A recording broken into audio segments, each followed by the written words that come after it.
So, good morning, everybody, and thank you so much for coming. Thank you so much for the organizers for having me. It's truly a pleasure and an honor to be in this amazing venue and surrounded with all these amazing people. I was told I was going to be kicking off this conference by talking about Bitcoin, so I chose to tell you my 10-minute summary of why I think Bitcoin is the best money ever. I think Bitcoin is the best money ever for two reasons. Bitcoin is the hardest money ever. It's harder than gold, and that's the topic of the first book that I wrote, The Bitcoin Standard. And the second reason is the topic of my second book, The Fiat Standard, which is that Bitcoin is faster and more reliable than fiat money, which is government money. So I'll try and summarize those two main ideas for you to kick this off.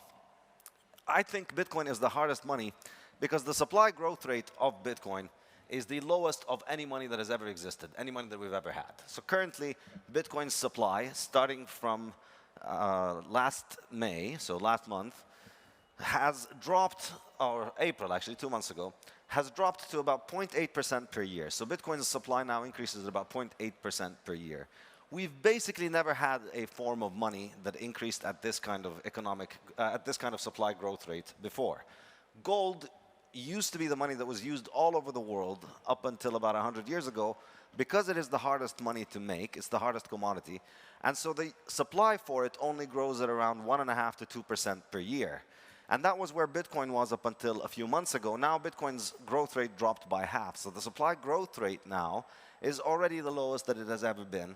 And we're very sure of it. For 15 years, nobody has managed to mess with this supply growth rate. And you can be as sure as possible, I would say, of anything, that nobody's going to be able to change this supply growth rate going into the future, which is a kind of assurance that you do not have with other kinds of things. You don't know what kind of supply growth rate the forms of money that are issued by people, like government money, are going to take over the future, but it's generally a lot higher. So it used to be that everybody used to use gold, and gold grew at around 2%. Then we moved to government money, and government money grows at around 14% per year on average over the last 60 years. So that's what the supply growth rate is like on average. Now that includes the better currencies like the euro, the dollar, the Swiss franc. They grow at around 7, 8, 9% per year.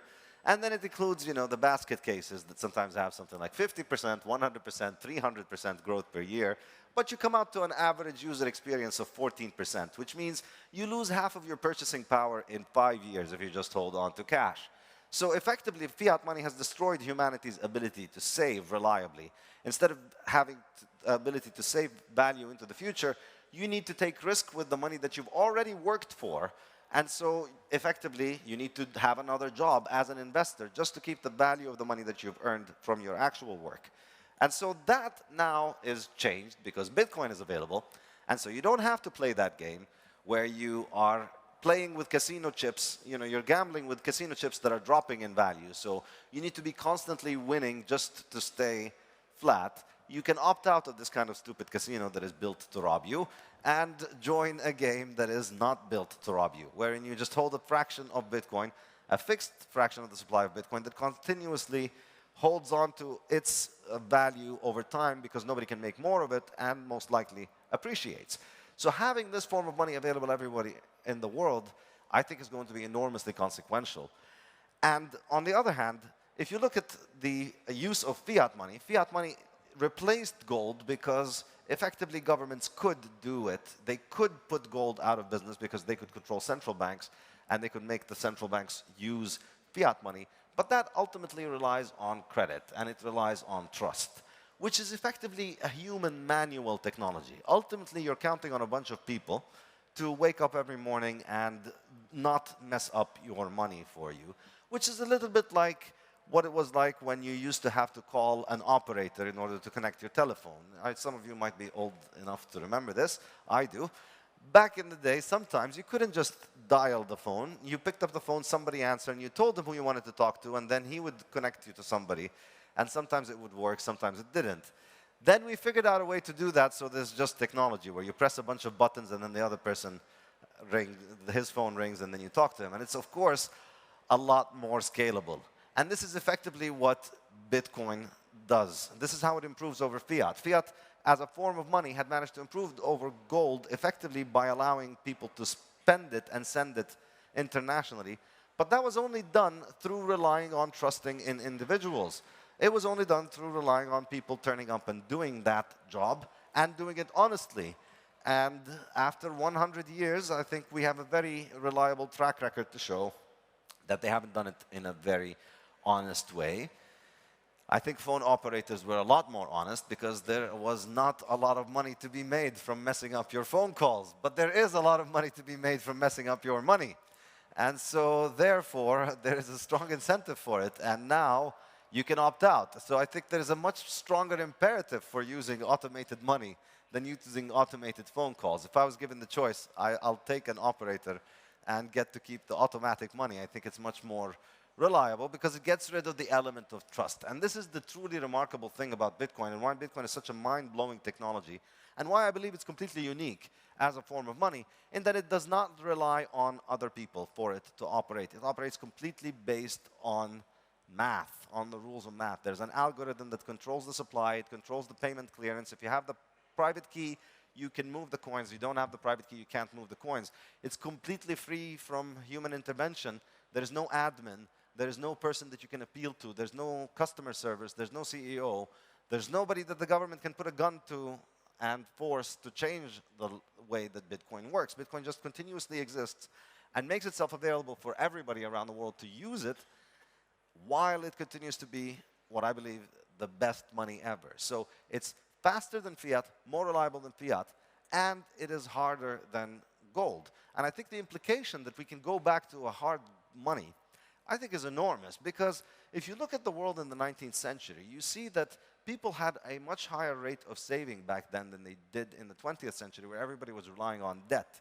And the reason for that is because the value of money is constantly declining in the 20th century. And so, therefore, it makes no sense to save. On the other hand, it makes more sense to borrow, because if you borrow, you are able to benefit from the devaluation of the currency, whereas if you hold on to savings, you are hurt by the devaluation of the currency. So as a result, everybody, as an individual and as a society, becomes effectively a debt slave, and that includes corporations, it includes governments. Everybody has to be running on debt, and everybody is a couple of paychecks away from liquidation, because you have to be in debt, and so you have to be making your payments. And if you're not in debt, effectively, you're losing value, you're subsidizing the other people that are in debt. All of that is essentially possible to overcome when we move to a form of money that is hard, that prevents anyone from printing more of it, that prevents anybody from creating more of the supply. And the flip side of this is, okay, well, if that wealth isn't being stolen from everybody, well, then who's not getting it? And this is the fun part. This is the best part of the whole thing. It's not just that you get to keep your money. It's that the people who don't get to have your money are the people that have done all kinds of horrible things over the last century with your money, namely governments.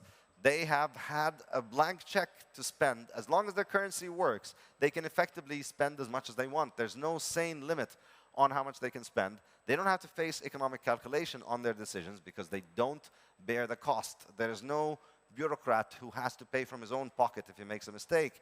There's a money printer that's out there that bails all of their decisions out. And that just encourages all of these horrible decisions, encourages all kinds of recklessness with the lives of people and with the money that people have, and encourages all kinds of terrible things to take place all over the world. We see it in the 20th century. We see how much wars there were. We saw how much death happened in the 20th century. All of it was financed by governments who were printing money. When governments had to fight wars while securing physical gold, which they could not print because that was money, they could only fight until their physical gold ran out. So they became a lot more responsible, because if you run out of gold, you can't pay your soldiers anymore. You no longer have an army. So they were far more responsible with how they treated it.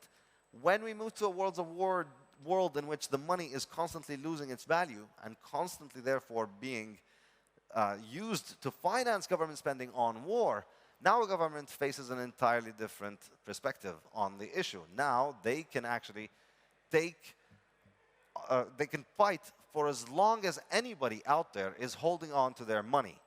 As long as anybody is using their money, they can print more of that money, that devalues that money, that allows them to continue to fight. And that's how war has just become so normalized, because people don't even realize that they're paying for it. They don't realize that the value of the prices, that the prices of things that you buy in the supermarket is going up because the supply of money is increasing, not because shampoo or houses or cars or apples or oranges are becoming more expensive. We're making more of those things every year. They're becoming cheaper in real terms. We have more and more of them. They're not getting more expensive in real terms. It's the money that is getting cheaper, and the money is getting cheaper because that money is being printed to finance all kinds of insane forms of government spending and all kinds of local corruption. And that is what leads to all kinds of destruction. So Bitcoin effectively offers us a way out of this, offers us a way that we can all, anywhere, anyone in the world, can opt out of whatever insanity the government is doing and secure their own wealth, and in the process rob the government of continuing to have more resources available for it in order to produce all of these horrible things that we see around the world. And this is something that works everywhere. It works in rich countries, it works in poor countries, it works if you have hyperinflation, it works if you have high inflation, it works if you have low inflation, it works even if you don't have inflation hypothetically, because it is just a superior form of money whose supply increases a lot less over time. So it holds on to its value a lot more, and it incentivizes people to think about the future more and more. And this, I think, is going to have an enormous impact. And inspired by the surroundings of where we are right now in the Louvre, I think one interesting aspect that I like to discuss is how it shapes people's orientation towards the future. When the money is good, people are able to save for the future, people are able to provide for themselves, and because they're able to provide for themselves in the future, they start thinking more about the future, and they become more future-oriented. Whereas when their money is broken and they can't save for the future becomes less certain for them, and so they focus much more on the present. And I think you see this in art. I think you see this, that under gold, art was, I believe, more beautiful, as you see around us in this museum today.